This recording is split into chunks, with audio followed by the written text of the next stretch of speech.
From I was a kid growing up, dancehall, or I said reggae music, ska music, mentor, all of these songs have been the fabric of the Jamaican culture.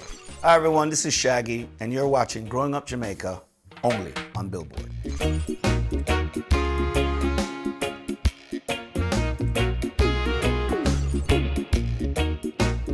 I was raised with my grandmother, so my grandmother listened to the radio a lot. But she'd play like a Toots and the Maytals and go to Patti Page, or Mahalia Jackson. I used to sit on her little Telefunken, a little record player that she had, and I would go through all of this. There was a song called Going to the Chapel at the time. I literally just played that thing back to back all the time as a little kid, and she used to love to hear me play it. So that was really my first early opening to, the love of music. I got into the game of music for one reason. I saw Yellow Man live at Skateland when I was a kid. Yellow Man walked in, he sang a couple of songs and he walked out, and everybody in the dance walked out with him. And I said, that's what I want. Coming to the United States for the first time, didn't know what to expect. I just knew I was gonna meet my mother, and I was really excited about that.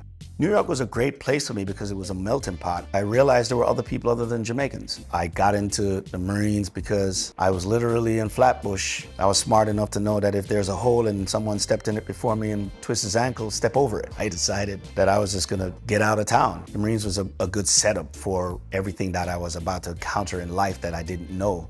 Drill instructors, they used to put these voice off and say, boy, drop and give me 20, boy. And I just used to mimic them because it would call me out to sing cadences. Little did I know that that was actually vocal training because I was singing from my gut and running 3 miles. And so I wrote Boombastic, and it debuted at #1. And that was the first reggae or dancehall record to debut on the British chart at #1. And then they gave me another million. I was like, oh, okay, I could get used to this. Boombastic, I worked out while I was driving to HCNF studio in Long Island from Brooklyn. The track came on and all I started doing was moaning. And out of that came a song. I would say the first couple of albums I wrote by myself without writing them on paper. Take for instance, It Wasn't Me. That was written by me watching Eddie Murphy's Raw. And there was a joke in there that he told that he says, yeah, girl caught him with camera, and he was like, wasn't me. And I just wrote these beautiful melodies, and because it was funny. It was relatable to everybody, whether you were young, old, straight, gay, black, white, whatever it is. People for years thought that It Wasn't Me was this big cheating song. It's an anti-cheating song. But anyway, I kind of rock with it. Being at the Grammys in 1996, it didn't seem important to me. And I kind of won and took it for granted, like, yeah, I got this every year.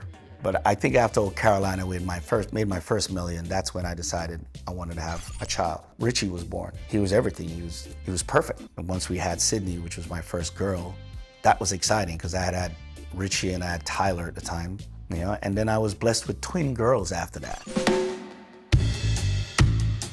And I was in LA at a studio cutting a record, and in walked Sting. Later on, Sting wanted to do a reggae album and asked me to be a part of it. I said, yeah, I'd help you do it. And that's how 44876 was born. I more appreciate it now. This last win with Sting was special to me. We have a festival that we're doing called One Fine Day with me and Sting in Philly on the 9th of September. It's a very inclusive kind of a festival. We wanted to go to these really eclectic kind of artists. The song Mood was a song I had during the pandemic. And while I was in the pandemic, everybody wanted to be outside. So I wrote this song that was a feel-good, make me feel like I was outside record. I called Kes, I played it for him, he loved it. He says, Shaggy, I love it, but it needs a little bottle and spoon. He took a spoon and he started to hit it, and hit it in a groove, and says, that's the bottle and spoon, man. This EP lends to the style and the diversity of what we're bringing forth on this festival. It's an EP of 7 songs of just feeling good.